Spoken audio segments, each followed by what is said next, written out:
to Beyond the Ring, a podcast that covers all things in the stock show industry from the informative to the insane. Starring Ryan Rash. You can't blame me. I voted for the mean tweeter. And Dale Hummel. Ignore any issue, and the sheep will not know any better. Now on with the show. Welcome to Beyond the Ring. This is Dale Hummel, along with co-star Ryan Rash. Hello, hello, hello, for the second time this week. Back to back, last night and this morning. And for those of you that have not had a chance to listen to Beyond the Circus, I strongly recommend that. Most of our current events were thrown into there. I believe it was just over an hour long, but there was a lot to cover. The most. Your president and your vice president, and I can't go back. I can't go back there. But I have more current events. So many. You have more. I have a couple current events. I have more current events. So this lovely country.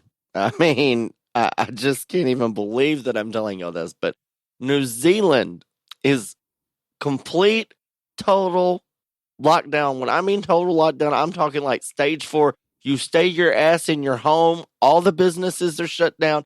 No one can leave for 72 hours because of one case of Rona. Yeah, I was going to say that I thought that they had kind of missed it. And that's assumably why they're in such panic mode, is they haven't had any. I mean, one case of Rona. Wow. Isn't that crazy? And but okay, yeah, that's crazy. But what is the 72 hours going to do? I don't know, but if it's the Delta variant, and it is, we've talked about so many times how contagious it is, it doesn't matter how they lock down. None of this matters. Put a mask on, don't put a mask on.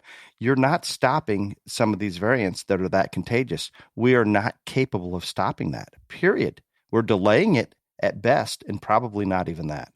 I mean, maybe Delta's different. I don't know, but like regular Rona, wasn't it like 14 days? It was quite a while. And my guess is, Ryan, that when they say a 72-hour lockdown, that's better than coming out and saying, we're locking you down, shelter in place for 2 weeks. They're more likely to accept the 72 hours. And then when it comes close to the end, what do? Let's do another 72 hours. It's like that online bidding shit y'all people do. Another hour extended, another hour, another hour, another hour. Exactly. I hate that, by the way. I am so glad I have never bought animals online and stuff like that, because that would drive me to distraction. Even as a seller, Ryan, it wears on me. Oh my God, it really I does. would go nuts. But so one case of Rona, and we're going to shut the whole country down. But there you go. Well, I think, and we talked about this yesterday, where Ryan is the most upset about New Orleans and their vaccine passport. I truly believe there's going to be pockets in this country that we're going to have passports. We're going to shut down. We're going to see everything all over again. And my problem with it is there's no evidence that it's going to help anything. So this morning when I was scrolling through my Facebook feed, I saw this deal for this gay bar in Iowa called Blazing Saddles. What they're doing is they are creating their own database for their customers of people coming up and showing them their vaccination card. So they'll have it for their own, so they don't have to show it every time. Or you have to have proof of a negative COVID test for 48 hours or you can't get in. So that you're saying the private businesses are doing this themselves. I just saw this morning. They're making their own database for their regular customers of who has been double vaccinated. You bring your card up there, they put you in the computer program. So you don't ever have to worry about it. You just tell them your name, show them your ID, and you don't have to worry about it ever doing it again. Because now, I guess everyone is freaking out so much because, I mean, I've got my stupid little vaccination card in my wallet, but like, it's just a piece of paper. It is. It's just, can be copied so simple right. or yeah, I mean, it's nothing. I don't think there's any in Texas. I don't know about the other states, but in Texas, I'm telling you, I don't know if there is any like passport, anything like that. Communication, official database, right? None of that happened. Like they didn't even take my ID when I got my shot. You had to show your ID. No, they didn't. The minimum. They didn't. Wow. I'm pretty sure I showed my ID. I don't know that they looked at it. But I'm with you. And even if Illinois tries to make that database with who's been vaccinated, I don't think they're capable. Our state employees under the organization of Mr. Pritzker, it's not possible. They can't do it. So, but I mean, I just saw that this morning so private businesses are even, and I don't think this has been mandated in Iowa or anything. And of course, it's a gay bar, so they're probably liberal idiots. But still, I was just like, wow. No, it's similar to our producer Clifton had a trip scheduled to Washington State for an event in a casino. And he said that casino is voluntarily shutting down for 2 weeks, not required to, not mandated to. They're doing it on their own. So I think we're going to see some of these things happen as well. It's getting crazy. And I want to recap just briefly on what's going on in Afghanistan and in Kabul. It's amazing. And to summarize it as best I can, Joe Biden did everything as wrong as you possibly could exiting Afghanistan. You have a couple things in play.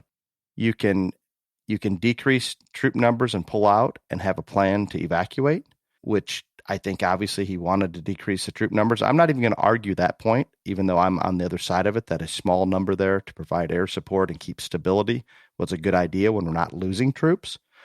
But even if you choose to bring them all out, you have to have a plan in place that we're bringing these people out, those that helped. I had watched on the news late last night, one of our soldiers, one of our troops that was talking about they would go out on a patrol, him and one other American with maybe 15 Afghan soldiers and those that he fought alongside and were invaluable as translators, etc. They're all still there, and the Taliban has a list of who they are, and they're going door to door, searching these people out to execute them. And we've left nearly 60,000 of them there. It would have been so simple a month ago, or if we'd have provided air support and kept everything in place. 2,500 troops is all that we had there, and it was still stable because of the air support and the intel that we were gathering and helping with the Afghan troops. We could have evacuated all these people very orderly without any issues, but we chose to pull everything out, pull air support out, and now it's a shit show like we've never seen before, ever seen before.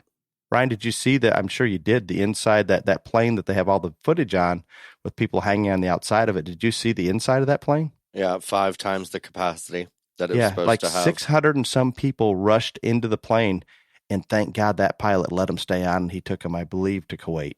And I think that was against orders. Oh, I'm sure it was. So this morning, the Taliban formed a ring around the perimeter of the airport, but I just got a news notification right now that says that a military flight carrying evacuees has taken off from the Kabul airport, even with that ring outside. So as of now, the Taliban seems to be cooperating with Americans on getting the people out. Now, how long that will last, I don't know. I'm under the assumption those were just people that were already at the airport, but maybe not. I hope they're letting them through. I don't know, but I'm just saying they let the flight take off, at least. Got it. Whether they were there at the airport or not, they let the flight take off. And then again, Al-Qaeda, when they get involved in this, I mean, that may not happen, but yeah, I don't know. This is a hot-ass mess. And Trump has just now called for Biden to resign. Oh, that's too bad. I was wanting to do that today. I wanted to be the first to call for him to resign. Too bad Trump just did it. Dang. He should. I feel strongly. He has made every wrong decision a president can make. And if he doesn't feel like he should resign because of incompetence, I don't know. I've never seen a stronger case for it, in my opinion. I'm being very serious. I believe he should resign, period. I think they should invoke the 25th Amendment, but that's just me. And then we have the chameleon. And I'm going to say, and I've said this before, and you don't agree, and that's fine. I think Camel Toe, she can't do a worse job. No, she can't. And she would want to be reelected. So. Maybe. Did you see, and back to Kabul, I believe there was a 27-year-old female that was mayor of Kabul. She came on and made a statement that she's basically, her and her family are sheltering in place, essentially waiting for the Taliban to find them to kill her entire family. And her justification was she has nothing else she can do. She can't get out. She can't do anything. She has no choice. She's basically accepting her fate of her and her family. That is heart-wrenching. Oh.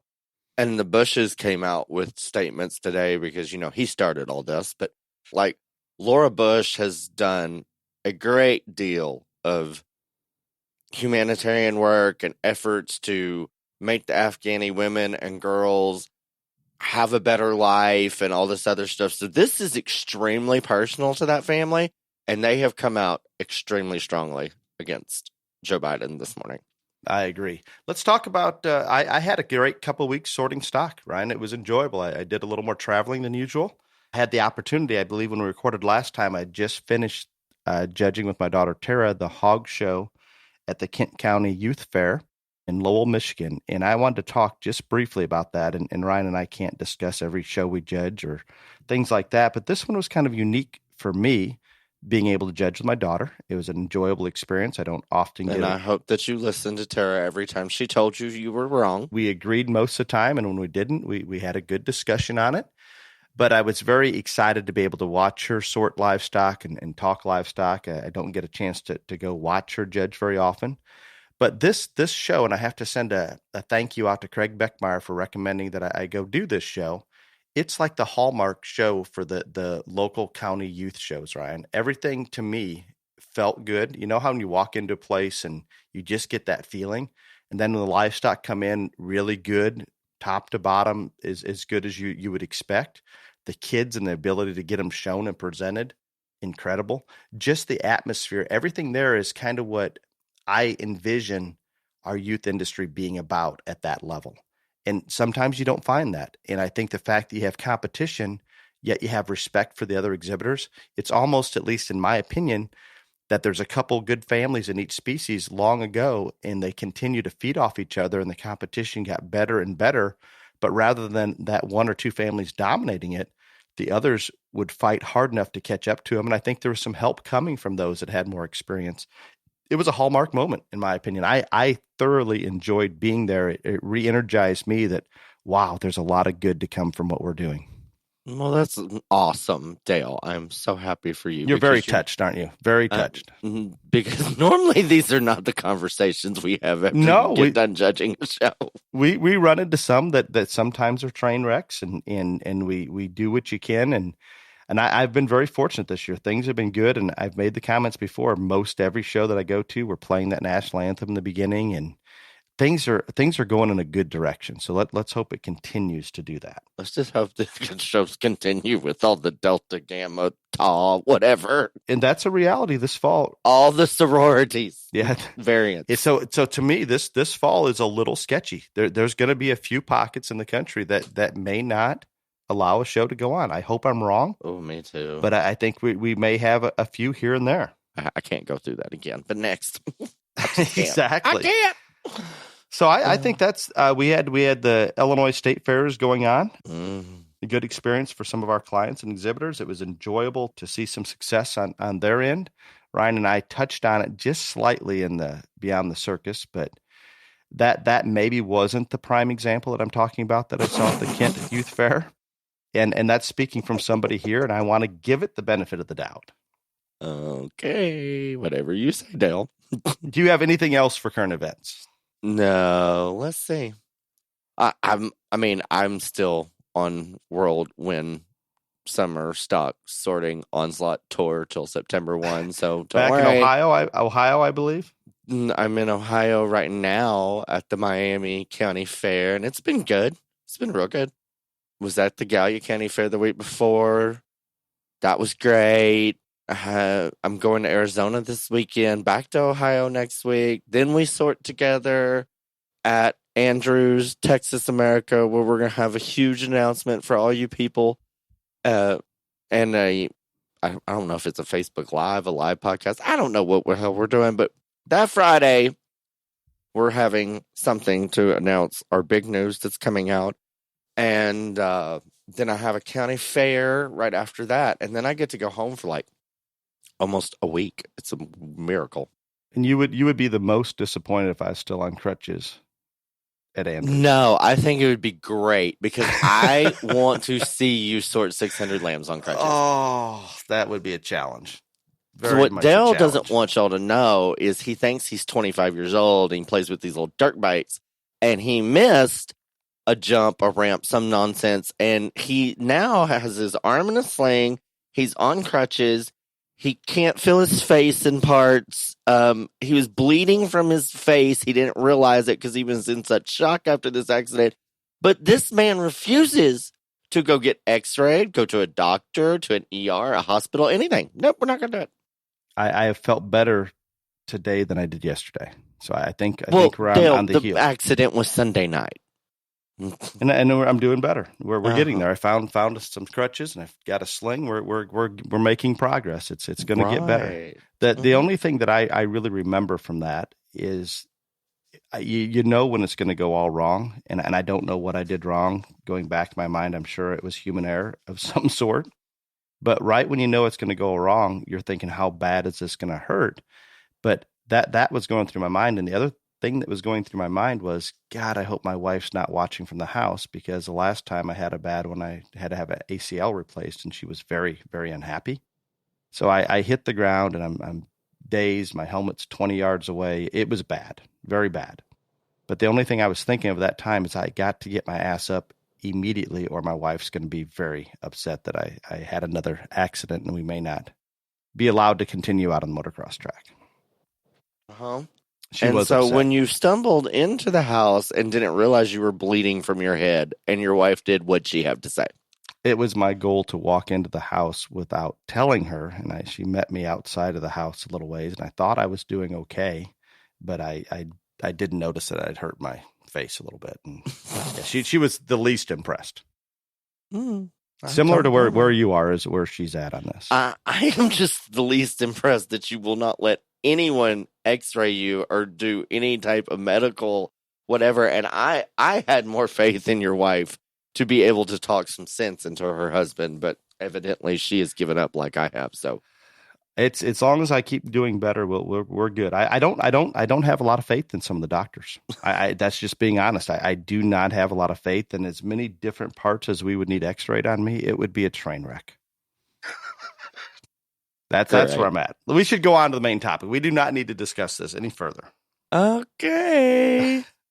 Today, we're going to discuss navigating the show ring. This was something that I had thrown an idea out to Ryan, and he kind of grabbed it and ran with it. But we're going to... Huh? Yes, remember, I believe I was coming back from somewhere. You did not. What? Your brain injury from the wreck must be really bad. Then how did this one come up? I came up with this topic last week. This wasn't even in the 500 million ones that I came up with 3 weeks ago. Yeah, this was not in that list. Remember, I talked to you about how frustrated I was that not enough kids come up to the show ring to watch. I'm just going to put this out, and that's where I'm taking this discussion. But maybe I'm going the wrong way. And this is every show I have sorted. So this is not a throwing shade at the show this week or the week before. This is every show, every single one of them, and every single one of them. I can't think of one that it's not. I mean, other than hogs, because really you don't have. I mean, you just drive your hog. But anyhow, if you are not in the first class, and I am throwing this more at the parents and the brokers and the breeders and the adults. The 4-H leaders, the ag teachers. All of these people. If you have to drag the child by force, do it. Take it up there to the ring.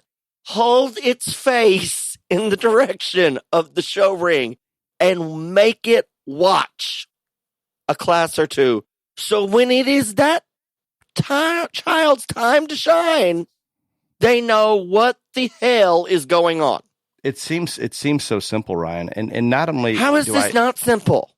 I do not understand. And there was a time, just like not even 5 years ago, that I would never had to tell anybody this. I would agree. This was natural. That's what you did. You went up there. Everybody went for the first class so they could know what the hell was going on. I would think that the exhibitors, if they're old enough to understand, that they would want to do that for so many benefits. And not only do I kind of look around that first class or two to just see if exhibitors are up there. And you know what? If I see a young kid up there at the fence line just watching intensely, guess what? Subconsciously, when that kid comes in, I'm thinking, hey, they've at least been up here. They kind of know it helps them. I'm not saying it's going to change their placing, but in the back of my mind, it helps them. We've And talked even if about you're- the subconscious and things Yeah. that whatever. That all I It mean, all comes into play. Yeah, it comes into play, but in the same token, when a kid comes in and has absolutely zero clue of where they're supposed to go, what they're supposed to do, all this other stuff, I don't care if that's the greatest animal that's walked in the ring, you're still going to be angry. Even more Exactly. angry if it's a great animal, because you think that group of people should have if they spent that much time and that much effort and that much money and resources on this animal, why can we not get the showman to at least have a clue of what they need to do? I am with you 100%, and it is every single show. It is every show. And again, I am not throwing, this is every show, every day that I do this, there is multiple incidents of kids that do not have they can't even follow the one in front of them. And there's no excuse because they could come and watch. I understand if it's the very first class, I'm going to give a pass. If you're in the very first class, that you get a free pass. And it's Other all than about that, there is no free pass. No, it's just about going into the ring, knowing the simple pattern that you're to follow, how the judge is going to work through the stock. And if you know these things, especially just have an idea of here's the order that the judge is going through things, that is a huge advantage to the showman. They can do so many things with that, whether they are getting that, if it's a lamb or a sheep or a goat, that we're propped up and everything's right because we know he's coming this direction right now. Or if you know he's going to be down at the other end handling first, we can ease up a little bit and save some of that energy. There's every advantage to doing this. There is no disadvantage. No, there is no disadvantage. This is the largest single simple thing you can do to better yourself. Oh, Would that be there's accurate? not a doubt in my mind. I mean, there's no, and it's free. Yeah. Nobody's stopping you from doing it. No one's stopping you. It's free. It doesn't break the rules. Just go up there and watch the damn class. And when you come in with that confident look, you're not confused in front of the judge. This is clearly a positive for the subconscious and that judge. Oh yeah, and again, I realize that there are some kids that are going, I don't need to go up there, whatever. And that's why I am yelling at you adults. If you have to, by force, drag them, I'm telling you, we all put way too much effort into this for this one simple thing of going up there and watching a class or two that will take 10 minutes out of the day at a stock show that can vastly improve not only your showman's experience, your experience watching your showman, the experience for the judge and the other kids in the ring. I cannot believe that I am having to devote a whole podcast to this subject, but that's where it's got. That is where we're at. That is exactly where we're at. And I think as we go further into this and discuss some of the advantages about it, there's those experienced showmen that maybe don't need to go up there and they're going to get through it and they're going to survive it. But no, wait for the They'll but. survive. Yes. But they would be better. I don't care. I've shown 999 million animals. Every show, I go up there and watch the first class just so I know what the hell is going on. And that show ring may be in a situation find where the the judge holes, is going to do find the low spots, find the high spot. I mean, it's easy. Oh God. Oh. And those high spots, when you know where they're pulling that final group into line for that final decision, there's going to be high and low spots. There just are. And if there you've got is no in your ring mind that is where perfectly level. No. The show I sorted last week that I talked about, the Hallmark moment, it was a big circus tent and they had some poles in the ring, so we had to adjust how we'd walk cattle around the ring. And it's each ring and each judge is maybe going to want something a little bit different. And Ryan and I have discussed this before, and I'll use it as an example. If we have a moderately small show ring and maybe you have 10 head or more of cattle in there, sometimes it's difficult to follow what we call that standard pattern when we're pulling off on the lead. And maybe we're gonna adjust to make it easier so we can see those cattle get out and go. There should be no adjusting. That's the way it should just be, period. We'll get into that. But like that's just this is dumb. the standard is dumb. But anyway. but that's a lot of kids going in. They expect that to happen, and if we've changed that, it's a little bit of a mess when they go to lead out. They aren't paying attention to what we're asking, I guess. And again, so take your child up there by force, whatever, and then like just make them do it. If nothing else, just make them. But a couple of other things on this before we get into like deep details. I do want to say that I think that regardless of who is sorting, whatever, that every person that's running a show should go to that sorter before. And this is another thing. This is why you always show up early. You always show up early. Like I make it a goal to try to be 30 minutes early to every show so I can go up there, I can see the ring, I can talk to them, we can work out the details, all this other stuff. But let that sorter tell you what they want in terms of how they come in, all this other stuff. Don't ever say, well, this is how we did it. This is how we do it. Unless they ask you, they say, how do you normally do it? That's fine. But don't put that out there at the beginning of the conversation, because if that sorter has in his head or her head how they want this to flow and how they want this to go, where they're going to be able to see the animals the best, concentrate the easy, all this stuff, then you need to do what they want, not what you've previously done. And again, it may be different. And maybe to the people running the show, they don't think that's the best way to do it, whatever. They are not judging. Agreed. And sometimes we get into historically, this is, and every time I go to a show, more times than not, they will ask, how would you like them to come in and so forth. But sometimes they don't. And I will bring up the topic, how are we going to flow through this, and make a suggestion. And sometimes they'll go back and revert, well, historically, this is what the kids are used to. But that may be a situation where it makes no sense at all. Kind of like trying to pull all our air support out of Kabul before we evacuate the people. It just doesn't work. And under those situations, it makes it very frustrating. Kind of like the customer is always right.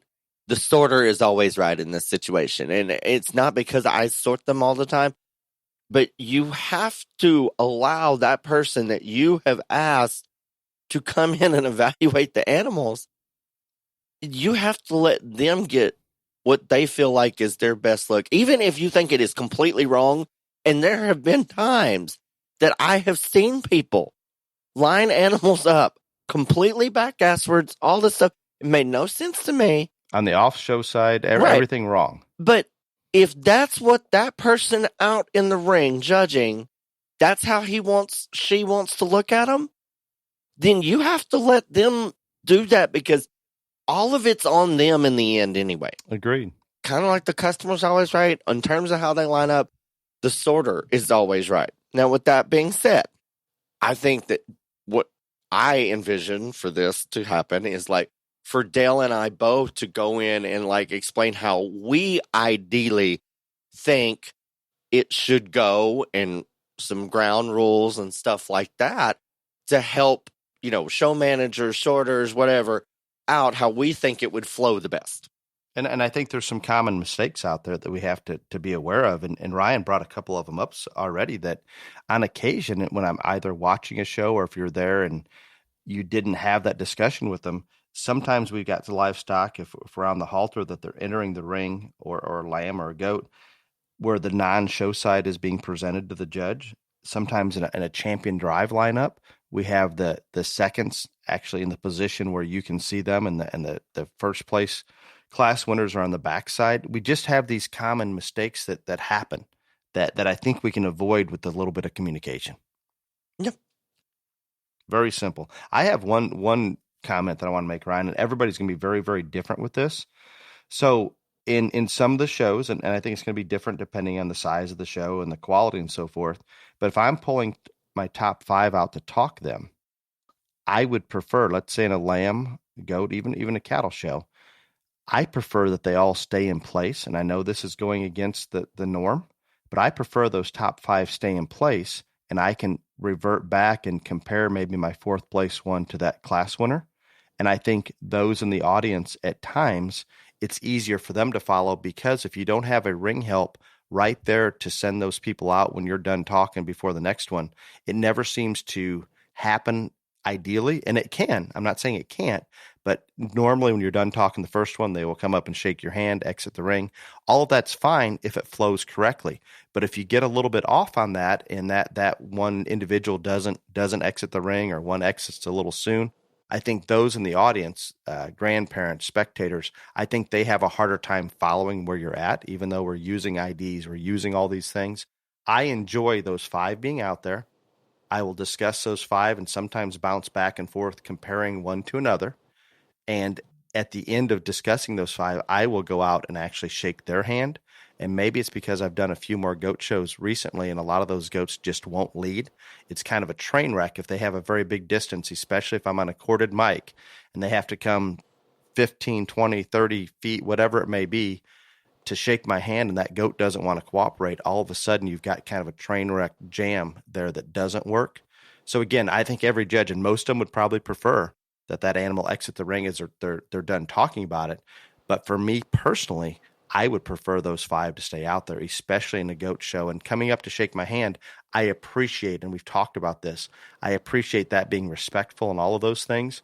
But when that animal won't move and you can't get that animal to go to the judge to do it, and we're dragging it up there, we probably need to avoid it. So I've just asked the showman to hold in place, and I will come out and shake your hand after we get done talking and exit the ring. I think that is perfectly logical and rational to have those 5 just stay there till you're done talking the whole top 5. It's not going to take 10 minutes or anything like that. And like, I agree with you. I've never asked them to do it.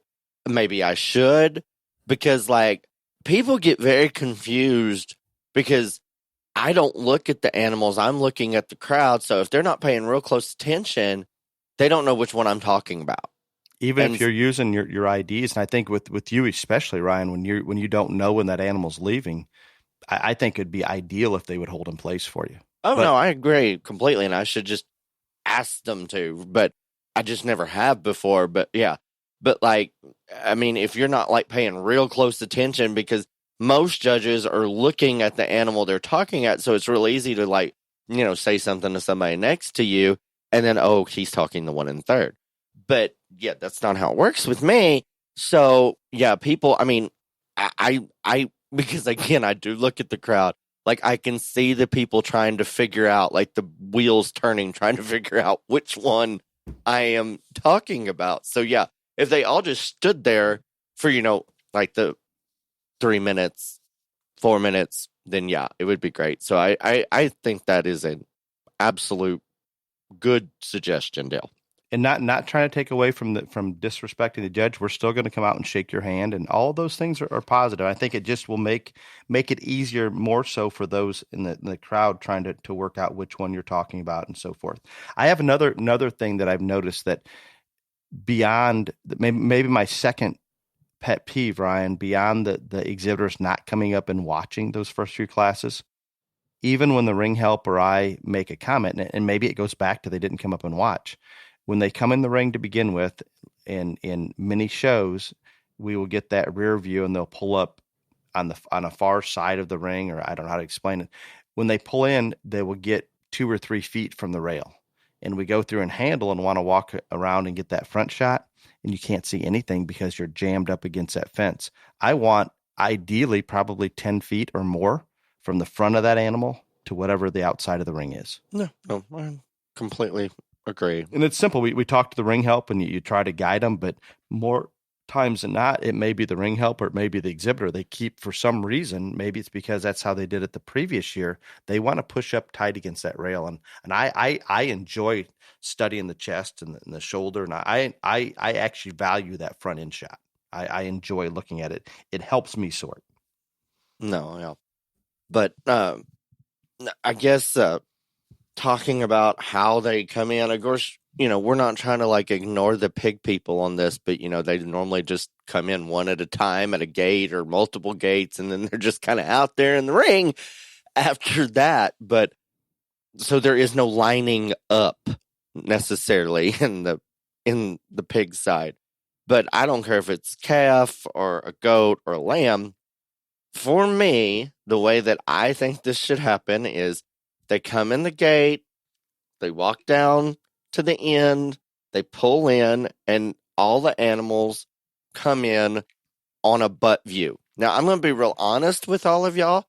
I don't need them to be on that butt view.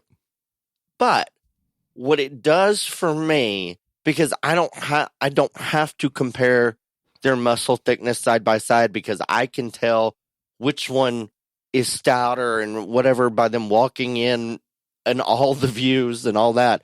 But what that allows me to do when they come in and they stand side by side butt view, that is how I get to go and interact with each kid, because they're all there side by side. How are you? Nice shirt, whatever it is. And it's just the very first thing that happens. So that's why I always want that to happen. If you're doing lambs and goats, also it's easier to handle them when they're side by side, in case if one moves, swerves, etc. Same with steers, but the majority of these shows aren't market steer shows, but and it just gives you that one-on-one interaction, and it makes it easier for them to be, those animals to be handled all the way down the line. Agreed, and I think that's traditionally what everybody's used to, and it just works. Yeah, I mean, it's just very easy, very simple. Then after that, you're done with that, then you're going to walk them. And this is where things are going to get a little hairy, sketchy, etc. Because a lot of these shows that I go to, and again, I'm not throwing shade at any one particular show or anything like that, but when you're showing a sheep or a goat, it is much easier because you want to keep that animal between you and the judge at all times, so the judge can see the animal. So it would be the opposite of the way that cattle have traditionally been led around the ring. You just push off and go from the opposite end of the deal and walk around, and nobody has to switch sides and all this other stuff. And it just flows so naturally and so easily that that's the way it needs to be. A lot of these shows, you've got cattle people having all species shows, and they want it to run the same way, everything, and it's just a wreck. I just cannot. It is just a wreck. And there was this one show over the summer, and I kept telling them, this is not how we need to do this. And they just kept fighting me on it. And I mean, Dale remembers, I was mad. I was angry. You were very angry, and they were trying to walk the sheep and goats as you would a normal cattle pattern. Was that it? Yes. And it was a mess. And their excuse was that's what the kids are used to. Right. Yep. Yeah, no, I get that, and it seems to be a little bit of an issue, and I'm okay with what tradition is and following that if the ring space is there and all those things for the cattle. But we need to understand that each species sometimes is a little bit different. Each ring is a little bit different, and I think it's best, and we already hit on this pretty hard. Let's let the judge have some input on that, because they've probably sorted quite a few shows, and they have a certain way they want to view those animals, and let's present them in that manner for them. Right.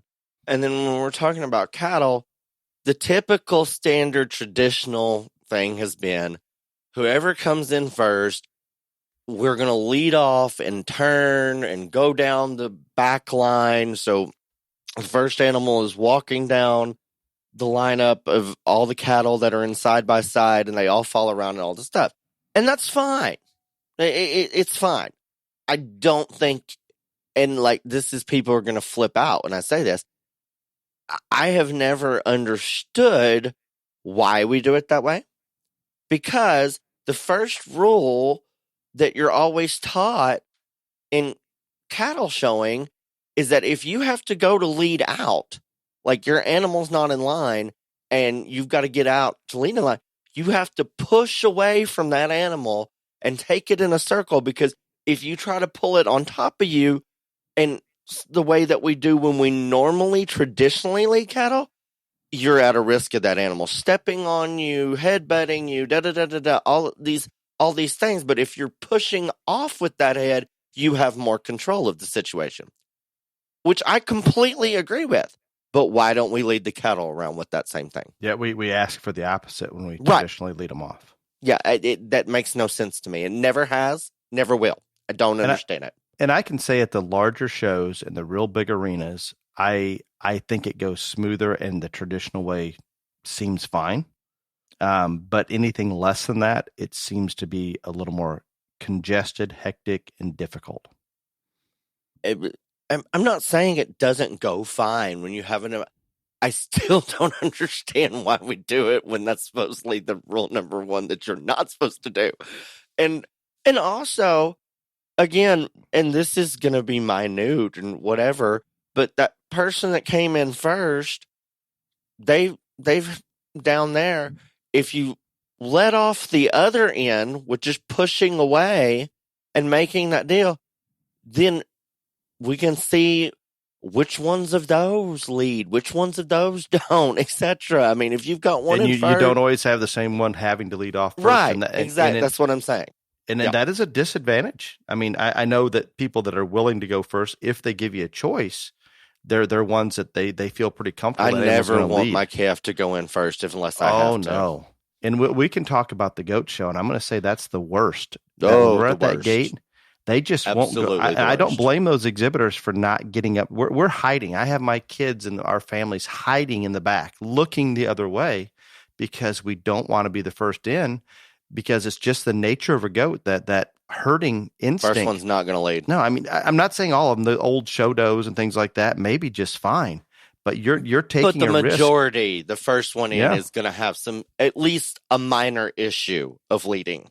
And then guess what? A lot of times when you're the first one in, depending on how that judge is ordering the ring, when you get down to that final 2 or 3, guess what? You've got to go first to get it. You're constantly being punished. So if we could flip that around a little bit, that's probably a good thing. Yeah. And so then we lead around and we're on side profile. And a couple of things for not only like who the ring stewards are and the kids that are showing. Let's, like Dale was saying on the butt view or the side-by-side view, let's not get so close to the fence that we can't see them. Let's not get so close to the fence on the side view either, where the judge can't get on that side and look at the shoulder or look at a front foot or go back in for another handle, stuff like that. And a lot of this is whoever's in the lead, because it's kind of a follow your leader type thing.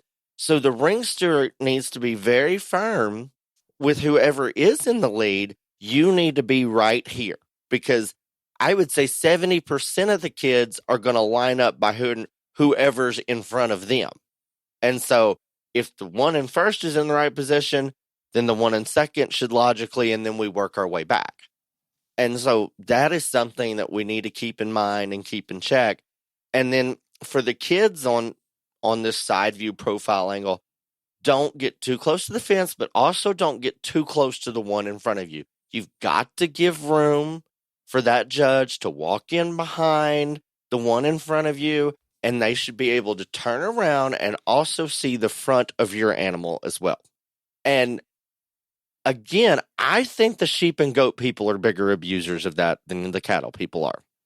I would agree. And the only, from the show person's perspective, the only time I'm going to pull up close to the one in front of me is if there's a hole I'm stuck in. If I don't, right, I can get up to a high spot. But outside of that, let's leave that space. And I think that's being courteous. And remember that subconscious, they're doing things how we want them to do it in the ring.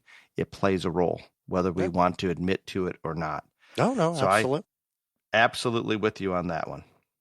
I don't know why this is, and this makes no logical sense or rhyme or reason, but I'm just going to put it out there.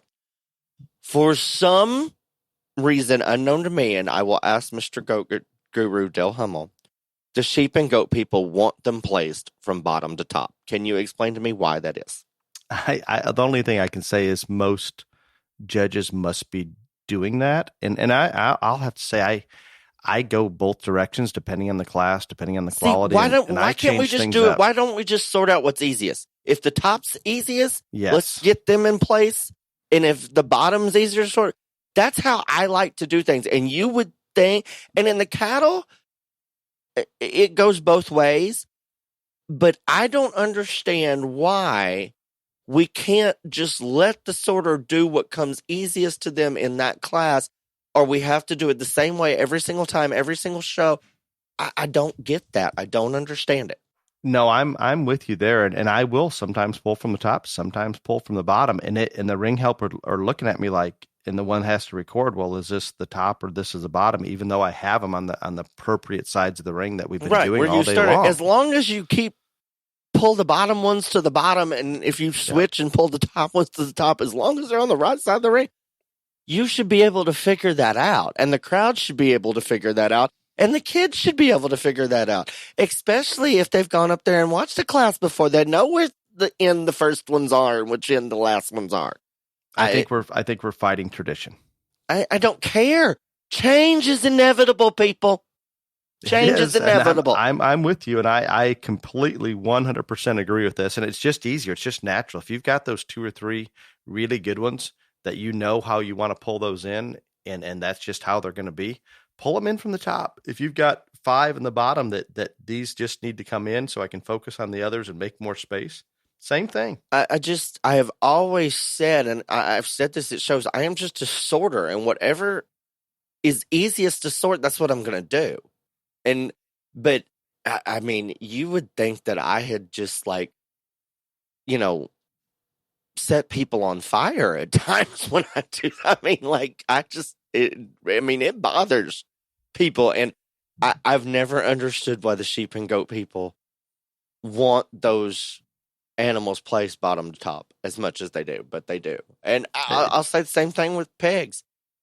I could place lots of pig classes top to bottom way easier than bottom to top, and if you think that would completely flip out pig people. Now, I think traditionally, if I go back to many, many years ago, it was a little more common, top to bottom, long ago at some of the local shows and the jackpot shows, but it just isn't anymore, and people aren't used to it.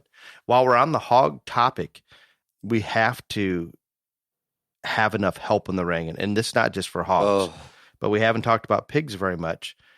We need enough help in the ring to get those hogs pinned efficiently and to maybe get them out of the gate, or if we've got an exit gate that they're all gathering and fighting, we just have to have ring help, and I'm going to say ring help that get it. The attentive to what's going on in the ring, 2 people minimum, probably more than that in a hog ring, and that makes everything go so much better if we can do that. And I also noticed, and it didn't really hit me until a show here a week ago, that sometimes when I'm sorting hogs, they have numbers or letters on the pins that we're putting them back into, and sometimes we have nothing. When I motion for a pig to go to such and such pin and we don't have enough ring help and that exhibitor's fighting to get that one there, I find myself waiting because I tell the next one to go to such and such pin, but they're very confused because I'm saying the second pin from the left or the third pin from the right. It's more confusing, but if I can say, hey, you're in pin 3 or you're in pin E, they can tell the ring help this is where I'm at. And it just, I think it would go smoother if we were to do something like that. Just identify the pins with something so the judge can tell that exhibitor, here's the pin you're going to. They can relay it on, or I can tell the ring help, this one goes to such and such pin. We get backed up when those pigs are being stubborn, and it delays the show. It delays the flow. I'm also going to say something, again, I'm not trying to offend anybody, but in the hog deal, a lot of the times in jackpot shows, county fairs, whatever, it's like talk your top 5. So if that's how it's going to be, I find it much easier to pin that top 5, because normally those 5 pigs that you're pinning in those classes, either the large majority or all of them probably been in that situation before because they're quality individuals. Those showmen have been around the block a lot more. So it is way easier to pin those 5. Then you can go through, if you have to place the bottom, or even if you don't, I go through and tell, if I'm placing them, okay, young lady, you're 12th. This one's really long spined, gotta have more power product, be wider, all that stuff. And even if they're not, even if we're just dismissing them, go through and tell those kids something good and bad about their hog. But if you try to pin the bottom in, what's going to happen, Dale?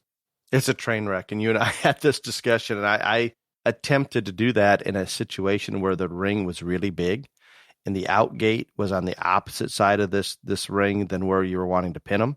And I understand from a just an logic standpoint, it makes sense that let's pin those and I'll leave those top 5 out to talk about them. And then we can bring the others out. And in this situation, we were actually talking 10 hogs because that's how many they had in each class. And that's kind of my number there. If there's 10 or less, I'll talk all of them. If there's more, then usually just pull 5 out and talk about them. But it slowed things down immensely trying to get those hogs that were in the bottom end of the class. And I'm not trying to be negative towards those, but these were hogs that you could tell came in. They were more commercial hogs, which I have no problem with. They've just never been to a show before. Yeah, and I don't think they've probably ever been outside of their pen at home to walk before. And so I would prefer the kids spent more time with them, even if they're not spending very much money on them. Let's still put the time in, because when you bring them to the show, it's a little chaotic. Maybe it's the best way to put it. And even some of the best trained show hogs in the world that are incredibly intelligent figure out what that outgate is. Sometimes they just they're ready to go home. Yep, they get it. They don't want to. Yeah, they don't want to hang with us. No, and so, but that's just that. And so, again, depending on who the sorter is or what the situation, pulling them, I do think that it is very, very important for the kids to be aware. Is this person who's sorting pulling from top to bottom or bottom to top? Which way, when I get pulled, what side of the ring am I supposed to go to? Am I supposed to go to a side by side or butt view stance when I get pulled in and placed, or am I going to a profile view? Because you see this in Louisville a lot, because those rings are long but they are narrow. A lot of times, sorters will just do like a preliminary pull, and that may be the way it ends up. But they'll pull them, and they'll ask them to go on the other side and line up profile, and then they'll walk them around again, and then do the final placing. So you got to know those things. If I've been asked to only talk 5 sheep or goats, I'm going to tell every other kid 6 to whatever. I mean, we had a class of 23, I think, yesterday. We had one crossbred ewe class, and I think there was 23 of them in there. But I want those 5 sheep, when I pull them, I want them lined up on the profile view. So when I turn to talk to the audience can see those 5, so they can see the body parts and pieces that I am talking about in those animals. You need to know that. And so that's a very important part, not just knowing how we're going to line up at the start, where we're going to walk around to, but also, am I at the top? Am I at the bottom? Where do I go? How do I line up? Those are all very important things, because again, let's say you go in there and it's not great and you're at the bottom to the middle of the class. Okay, but most people are going to have to show again. If you look like an idiot and don't know where you're going when you get pulled, that is not helping you for the next time around. No, it is not. And think about a pig show where you're going bottom to top. Some of those better showmen that maybe understand they're bringing a pig in the ring this time that's not the greatest. There's some of them that are pretty capable of hiding from me, and I may miss for a couple placings just because they weren't out in front of me. They understood I was going bottom to top, and they were kind of absent. There's those mind games and those abilities of some showmen that understand it and can get the job done well. And so then the other thing is on champion drives. And again, I'm way different than other people, because I don't care what I'm judging. I don't need to see them on a butt view again in the champion drive. Like I told y'all at the start, the whole purpose of me having them in a butt view more than anything else is to be able to have that one-on-one interaction with that kid. And so I want the first places, when they come in, I want them to walk down, the youngest or the lightest, whatever it is, walk to the end of that ring, set up profile where the crowd and the audience can see it, because when I get ready to name my champion and reserve in that breed, that's who I'm going to talk to. The other ones following behind them. On the line behind them, side by side, but behind them, I want those seconds. And you want it clearly lined up so you can tell which one's second to the class winners. And here's your light, medium, heavy. However, it seems simple, but sometimes it doesn't get done that way. It's not simple, though. It's not. That is the thing that is the hardest to get across. To ring help, I don't know why, but it is literally the hardest thing to get across. I will usually just step in and guide them myself, or have a very and then after, like, you get a couple of them down, they get it. But that is the hardest thing for them to try to explain and to get done the first time. I think it's partially because some judges may want it differently, and secondly, some judges won't give them any input, so it just gets done differently. So right. I think there's more variation, so they're more confused. So we need to communicate as a judge to those that ring help. Here's what we want to do, and maybe somebody else will come in and want it. I want it exactly as Ryan's describing, and I want it so if you're a corded mic, sometimes people are lining things up so they can see them best. I'm probably in a preference to line them up so the biggest portion of the spectators can see it, that show side. But that's a gray area. People are that's gonna confuse people sometimes. When we're traveling around, and we've talked about this on when we're leading these animals around, if the one in front of you is not walking, try to help that exhibitor out. If you can't get that animal to go, try to find a ringman. But at some point, you either look at the judge or look at the ringman or look at the showman and say, hey, do you think if I went around you, yours will follow? Because stopping the whole half the class from moving is not going to help anybody. But you also don't want to be rude about it. You just don't want to cruise on by when the first time somebody's animal stalls out. You need to offer assistance, all this other.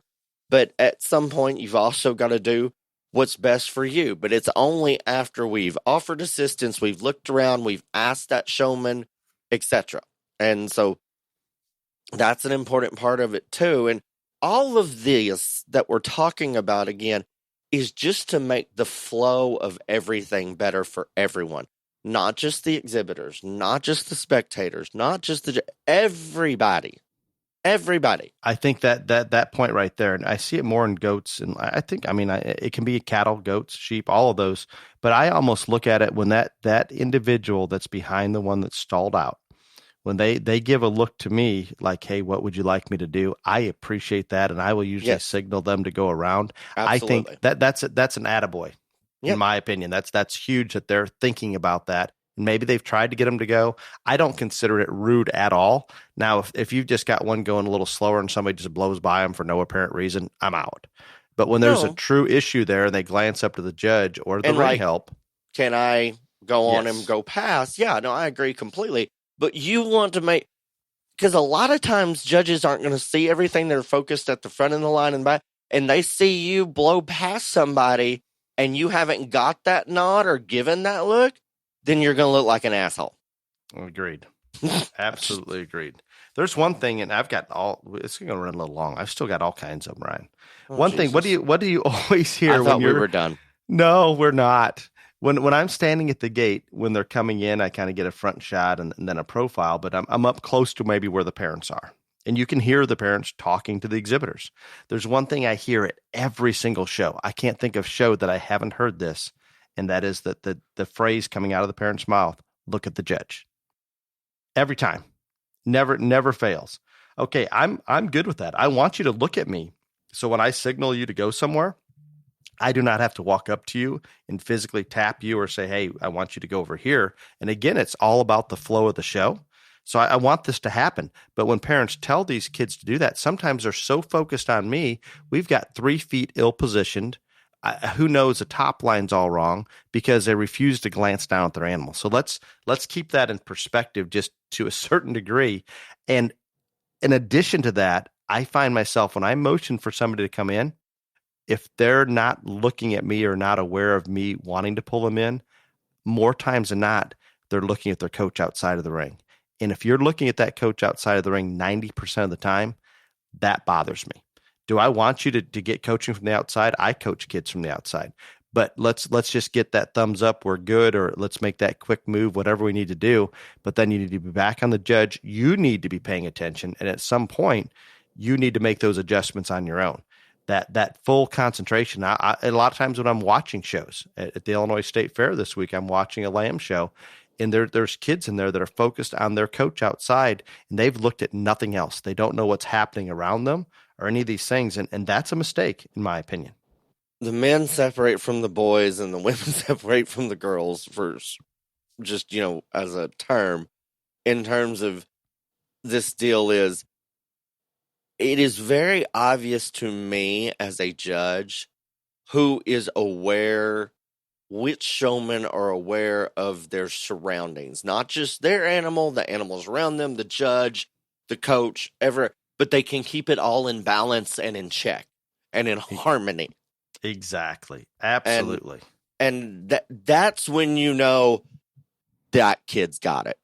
And you know what? And I'm going to spin off of that. And those good ones, and they're out there, and they're exciting to sort. They also understand the ring surface or the bedding in terms of how much brace they can get. Like in Georgia, they show on carpet a lot, or artificial turf.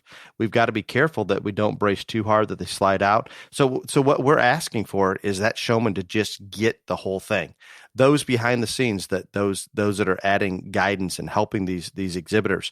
What about if we have real deep shavings versus a hard surface? That's going to change how much I fill a given animal. If I've got a hard surface, I'm going to put a little more in them so they don't look giant. In the opposite, if we've got 3-4 inches of shavings and you fill that hog up, or that goat or that lamb, they're going to look a little smaller. We've got to use every tool we have. It is so competitive. Let's adjust a little bit for some of these things and try to make ourselves even that much more competitive. And while we were on, we talked about ring help. Don't know how this is about navigating show ring traffic. Oh, no, it's not it's navigating the show ring, not the traffic. Here's how we do better in the show ring. And I truly believe, and nobody talks about Dale this. is going off into his own little world now. I'm going to go further, because how deep that bedding is impacts the dynamic or the look of that animal more than what maybe we want to accept. And the color of the bedding, yes, is even more impactful than how deep it is, and nobody realizes that. No, and when I'm sorting on a hard surface, everything looks bigger, looks taller.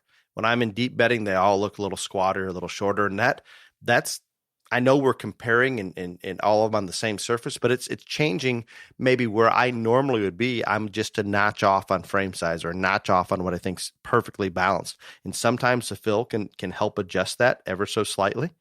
So yeah, so different things. I also everything looks bigger on green. I'm just telling you. I'm going to circle back. I love to circle back. Oh God. We talked about the ring help, and we've talked about this before. Sometimes there is no way to get that goat around the ring, especially when you've got a young person on there that has a chain on that goat. Please and don't tell me you're going to tell the ring steward to pick it up and carry it around. No, well, maybe. That goat is already the young person's just pulling as hard as they can. It's choking the goat out, and it's just snowballing downhill. The harder that kid pulls, the less oxygen that goat's getting. We're about to go down. The ring help may not be noticing, but they need to be attentive and beyond that before it gets to that point. And if we can put our fingers under that tail and give them a little push or whatever we can, a lot of them will pick that tail up and try to go. And we've talked about it, and that just doesn't work. But I understand. Why it's frustrating. do they do that? Well, because I don't, and everything else they're doing isn't working. I don't think they. That I don't think they never want to. made a goat go though. No, but grabbing I don't think it by its tail, and I've never seen that work. And then the tail flops down. It looks terrible. There's a lot of reasons, but sometimes there's no way to get the goat. And I'm telling you right now, if that goat's about to choke out, we can't get it from point A to B. I'm okay with the ring help picking that damn thing up and moving it. How do you like that idea? I've seen it. I'm okay. It's hilarious. I'm okay with it. It's okay. So if we can have ring help that just are attentive and use common sense, they have livestock sense. And most of them, I appreciate them because they're out there doing it when nobody else wants to. They're volunteering to do it, and God bless them for being out there. Mm-hmm. And I appreciate it. And more times than not, they're doing a great job. But let's make sure to, if we're out there, let's stay attentive. Let's make sure to keep things. And it's all about what Ryan talked about earlier, just the flow for everybody for the entire show. needs to be there. One thing about, before you get off on some other tangent, since you brought up bracing and surfaces and all this other stuff, I don't know why we're going back this way, but we are, and we don't need to. I know where you're going. We had this trend that we just wanted to ramp these things up so high off the ground when we braced them that it was just like, if they weren't 3 feet off the air or whatever. And we broke that, and we went back, and, again, I don't care if you want to put that sheep or goat's feet right on top of your shoes, or hold it up just a little. That is the worst thing in the world. Or just hold it up just a little bit. Yeah, not on the shoes. Hold it up and dangle whatever just at the top of the shavings. Sometimes little kids can't pick one up, Dale. Yep, that's where the shoe thing comes in. If you didn't realize that. If they can't pick one up, they can't get those front feet to set on their shoes. It's just not going to happen. Let's eliminate that thought. Gone. I do not mind you lifting those front feet up off the ground. I do not. But when a judge tells you, get it closer to the ground, put it down, and you usually do it a couple times, and you don't, you're literally cutting your own throat. And I'm telling you, as a judge that has been doing this more than anyone else this summer, I'm telling you, this is a trend that's starting again. It's bad. I tell them to put it on the ground, get it close to the ground. They refuse to, and I get angry. Understood. I'm with you, and I will ask them very politely to bring it down. And some of them will look at you and they won't move. They do not. And I'm sure they've been coached to do it that way. But guys, when a judge asks you to do something, you probably ought to do it. I don't care if the judge asks you to do cartwheels in the ring. If that's what that person asks, you better find a way to do it. Or you're gonna suffer the negative from it. Because I promise you, 99 times out of 100, there's going to be another animal in that class that can beat yours, or multiple ones. And if you have directly defied who is sorting, they're going to find that one to beat you. Yep. No, I agree. It bothers me even, Ryan, when I'm watching a show or spectating, and we've got, and occasionally on these goats, we'll get them 12 plus inches off the ground. And I was watching a show a few years ago, and the judge was, I'd consider a friend, someone that I respected. And this was a state fair show, and there was a goat that came in, and I'm not just talking about on the brace. I'm talking about on the profile. We were a minimum of 8 inches off the ground, probably closer to 12 on the profile. The entire time, that goat never had its feet on the ground. The judge, I don't think, ever told him to get the feet on the ground. The entire time, whether we're at a butt view, a profile, or bracing, we were at least 8 inches off the ground. And I'm sitting there thinking, why are we doing that? And I unfortunately, and I still like this person, but I lost a lot of respect for their ability to sort livestock, because not only did they allow it to happen, they used that thing to win the entire damn show. And I'm just thinking, you really don't even know what the goat looks like or feels like. No, really, you just don't. It's a total uneven playing field between that and the rest of them. No, you're absolutely. 100% spot on there. And I do see majority of the judges will tell them to let's get it. Some will be more tolerant than others, but most of them are telling them let's get these feet on the ground. And the first time I'm nice about it, and there are times when I know that the kids don't understand and they're just doing as good as they can and whatever. And normally, if that's the situation, you just roll on. But I'm talking about kids that I know that they know what I'm telling them to do, and they are refusing to do it. Agreed. Completely. I get it. One more thing I wanted to hit. What about when we're going real fast from when we're walking around the front and they're switching sides, Ryan? And some of them are just going as fast as they can. I think that's stupid. I do too. And I just want to get it out there to try to help those individuals, because maybe someone told them to. But if we can just take a smooth motion from one side to the next, that's where I want to be. But some are very jerky, very, how do you explain it? It's like they're Gumby. I don't know. It's very dumb. Deliberate in their movements. How's right. that? And like the whole thing is, you're showing a sheep or a goat, or even if you're like on the end of the halter, okay, if that judge wants to come around and see the front feet of your animal, make sure that they can. like step your body back enough where they can, but you don't have to like jump 15 feet away or anything like that. And then I do not understand why the sheep and the goat kids think that they have to like swing and pivot their bodies to either side of that animal. Just keep that thing right where you got it. It's fine. Exactly. And I want to avoid bracing on the offside if at all possible, just because I'm coming around because it's dumb. No, and I ran into this on the West Coast, and I think it's just taught. But I'm telling you, most of these animals that are trained to brace on the show side, when you jump to that offside, sheep and goats are not the brightest animals in the world. Don't confuse them. No, I'm perfectly fine that if I'm coming at a 3/4 view, it's okay. I can see what I need to see. Exactly. But I mean, when they start bracing from side to side, and I'm out there sorting showmanship, I think it may have been the California State Fair Goat Show.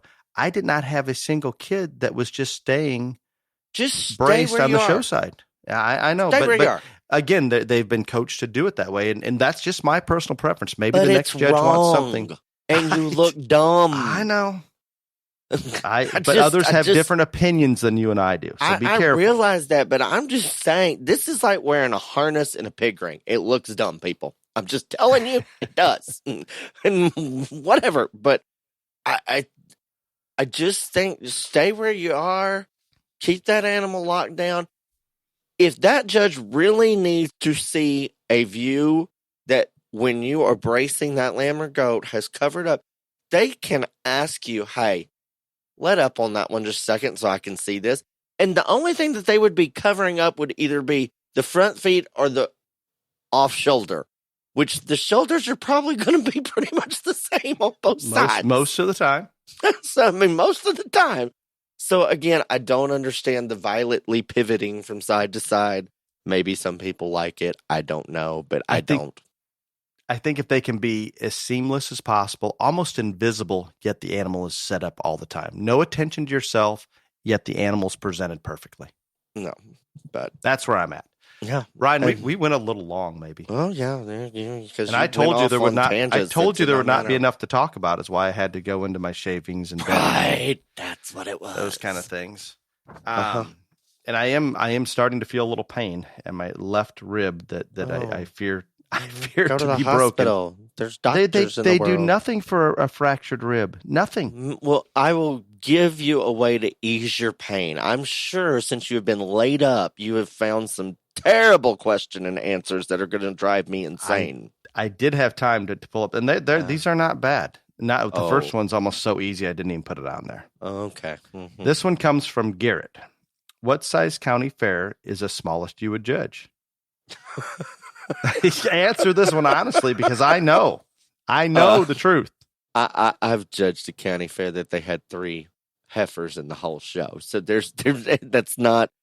I'm gonna say again, there are no small shows, and if you think that, you're dealing with a small-minded sorter. So I have judged every size of county fair you can ever imagine. And I don't like giving the gay any compliments or credit, but I can assure you that when he gets a call to judge these county shows, he's not asking how big's the show, any of those things. If his date's available, more times than not, he's accepting it. And I pat you on the back for that one. I absolutely do. No, I don't say, well, how many do you have in here? No. Exactly. No. Now, I can say that I remember the compliments I gave to the Kent County Youth Fair early on. They called me and they said, well, Craig Beckmeyer was up here. They told me that Craig was up there last year to do the sheep show if I wanted to visit with him about it. And I called him. So I'm maybe not as good of a person as you. I called him and said, hey, Craig, was this a nice show? Well, though, you have a little more going on a day-to-day basis than what I do. Everything that I have to do to survive can be done by a computer. You probably do need to be at home more days than not, tending to the kitty cats and the goats and all this other stuff. Agreed, but that worked out well. So sometimes I have to admit I will research before I say yes. Okay, the next one came into me via Snapchat, and again I'm not the largest Snapchatter in the world, but I was able to screenshot it, so I did have it. I wondered this for a long time, and I don't know the name. It was some Snapchat right that made no sense to me. I have wondered this for a long time. In a terminal-type market show, why do so many judges use structure as a big factor in sorting them? They are at their endpoint and have made it. Oh, my God. This is a real question, and I'm sure it's in the minds of quite a few people out there. This is good for you. Do you remember Would you like the me to lady read that the didn't question? think showmanship was important? Okay, we're going to go there. I mean, this is like going to be the level that I'm at right now. Would you like me to read it again for you? No, I do not want to hear it again because in a terminal-type market show, why do so many judges use structure as a big factor in sorting them?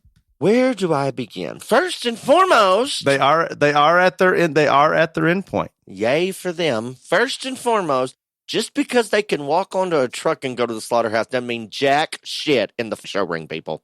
Okay? Be nice. We are supposed to be finding the most elite, the best of the best, the most amazing. Just because they can gimp around the ring does not make them amazing. No. No. That's first and foremost. Secondly, at terminal shows, again, you're going to find animals that have plenty of muscle. The very most heaviest muscled animal there might be able to walk and be good structured. So this is always going to be a criteria because we are trying to find the very best of the elite. This is not a carcass show. If you want to have a carcass show, have one. And another thing, I know people don't realize this, but there are animals with the same genetics profiles as that one that you just said, well, it's sound enough structure to make it around the ring, it's a terminal, whatever, that are still out there that are in breeding herds that, How are you doing? Oh, you've just given me a heart attack. I knew you'd love that one. That's why I gave you such an easy one. I'm going to take it from a little more practical. I want to answer it from a practical standpoint. Okay. I'm going to support you on this from a practical angle. Okay. I feel the blood rushing to my face. Okay. Here, not just from a show ring standpoint, but in a situation that if we were to take these show animals into the real world, the majority of them are going to have as much or more muscle, be in that proper range in terms of back fat or rib fat or wherever they're at. So the majority, let's just say half the animals that come into the ring fit those parameters from a composition or carcass standpoint. And I agree with Ryan. If you want to have a carcass show, then just have a carcass show. But guess what? When they fit into that window of priority, then we have to look at other things to sort them, and we are looking for the elite. So if there's a situation where they're all the same structured and some of them are so light muscled or so overly fat, then we sort them on composition. But that's not going to happen very often. I think it's a factor that comes into play. And because of that, we have to reach out and look at their skeleton, look at balance, look at some of the show ring presence that Ryan and I talk about. But so many of them would fit the window of acceptability in terms of the other factors, muscle and finish, that you have to look at other things. Under that scenario, why would you look at balance? If they're at their end point and we're going to harvest them, nothing else is important. Flip it around the other way and say, well, they're at their end point, so why do we look at this or this? Oh my God.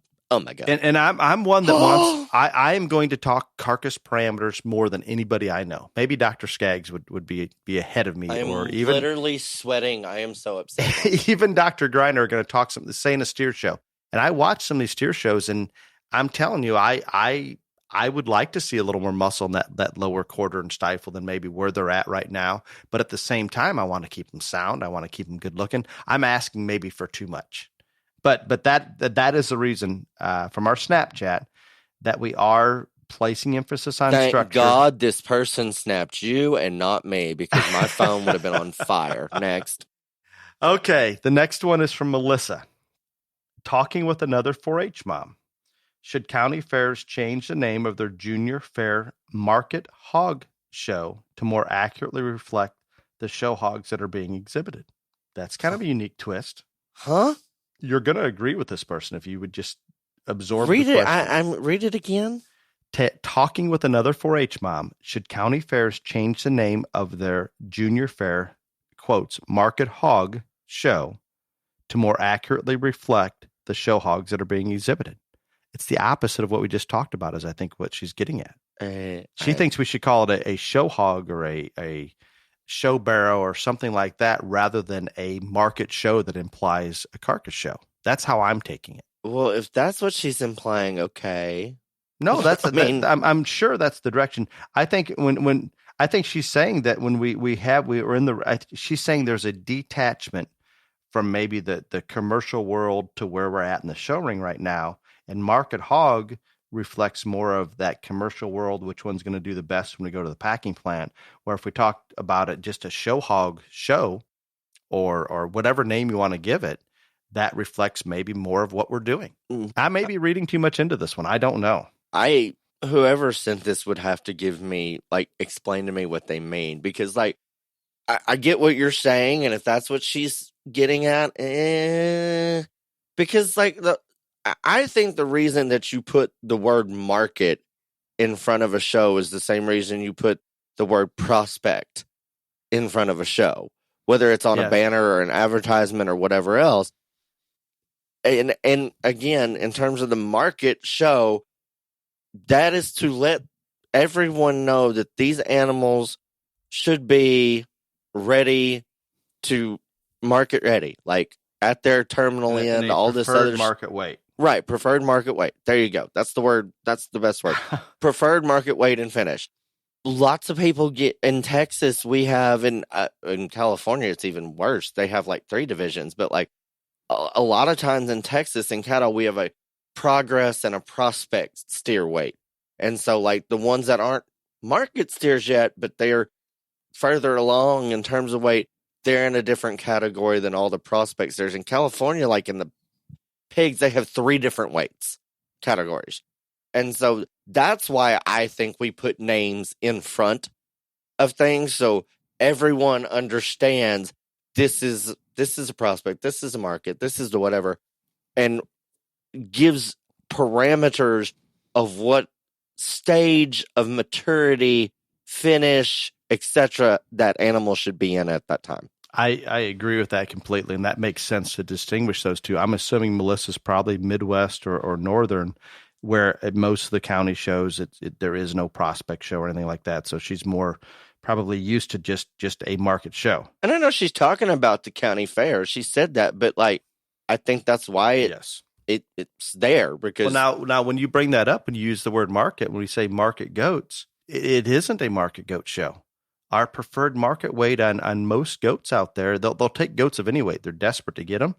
But when there's enough supply or closer to enough supply, they prefer traditionally that 50-pound goat, maybe as high as 60. When's the last time we tied a 50-pound goat champion? I don't know. I think I used a really light one the other day, but I used one at one of the I don't Iowa think I showdowns. used one that weighed 50 pounds, but I think it was in the 70 range. But we're completely detached from that. Now, the one I used this week was not in the 70 range. That was a good one. Yeah, and I'm okay. I think let's just go out there and find the best one under that scenario. We've blown past the real market weight, so it's just for fun. That's how I can justify the goats being different than the other species. You can make them. You can say the same thing in steers. Nobody wants a 1,450-pound steer. Okay, I don't. It's not. Yeah, I don't even know where that ideal carcass weight is. I mean, so yeah, you can say the same thing in steers. So well, these were good questions. Other than that second one. Well, no, it needed to be. Almost gave me heart palpitations. I think she's trying to say let's call this a show hog show of some sort. I don't know why you give questions to me that you know is going to send my blood pressure through the roof. No one else is going to come on here and deal with you on a week-to-week basis, Dale. Oh my! You will have to have a new guest every week. Explain that. The flow with other guests is more difficult, and I love the fact that we can bring more knowledge in, but it's harder when we're not in the same place communicating. We're getting, after I don't know how many 70 episodes, we're able to do this a little better than we were in the beginning. I'm just saying, if you send me over the edge into the hospital or to my grave with a question and answer, you're going to be damn hard to replace me, sir. I would agree with that. And this one pushed you. I thought it would be good because you'd want to justify. it was worse than showmanship, but Yeah. I've already had experience. So And Melissa's gonna I believe hers came in through Beyond the Ring Facebook Messenger. Melissa, on the talking with the other 4-H mom about the Market Hog Show, please qualify that a little deeper, quantify, so we know for sure. Maybe we'll readdress it. But I think I know where you're at, but I'm not 100% sure.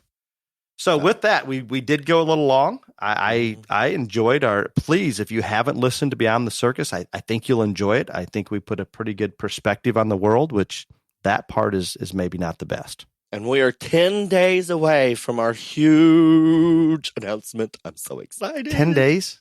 Well, it's the 17th, and we're doing it on the 27th. So maybe I have 10 11 days to heal. Yes, you do.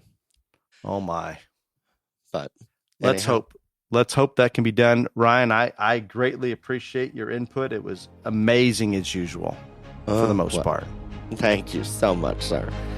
But until next week, be safe. Y'all come back now, you hear?